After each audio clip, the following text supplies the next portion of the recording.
നമസ്കാരം. Alpha palliative care daily ന്യൂസിലേക്ക് സ്വാഗതം. പ്രധാന വാർത്തകൾ.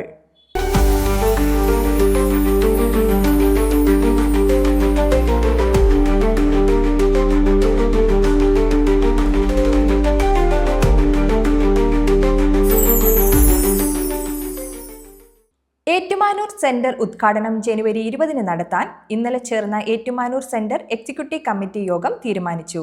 ഏറ്റുമാനൂർ JB കോൺഫറൻസ് ഹാളിൽ നടന്ന യോഗത്തിൽ പ്രസിഡന്റ് VM മാത്യു അധ്യക്ഷത വഹിച്ചു. Community director Suresh Sreedharan, vision 2030 state coordinator Amjith Kumar, treasurer PH Iqbal, joint സെക്രട്ടറിമാരായ John Philipose, Jalaja Vinod, vice president Unnikrishnan, executive committee അംഗം ലില്ലിക്കുട്ടി തുടങ്ങിയവർ സംസാരിച്ചു. ഉദ്ഘാടനത്തിനായി മന്ത്രിമാർ ഉൾപ്പെടെയുള്ള ജനപ്രതിനിധികൾ, മറ്റു സാമൂഹ്യ സാംസ്കാരിക രംഗത്തെ പ്രമുഖർ എന്നിവരെയും ഉൾപ്പെടുത്താനും യോഗം തീരുമാനിച്ചു. ആൽഫ നെടുമങ്ങാട് സെന്ററിന്റെ ഹോം കെയർ സർവീസ് ആരംഭിച്ചു. ഡോക്ടർ രേവതി ജെ രാജൻ, നഴ്സുമാരായ ദീപ, ആർച്ച, വിഷൻ 2030 ജില്ലാ director Pulimuttil Unni, executive council അംഗങ്ങളായ അശോക് കുമാർ, രാജഗോപാൽ എന്നിവരാണ് ഹോം കെയർ ടീമിൽ ഉണ്ടായിരുന്നത്.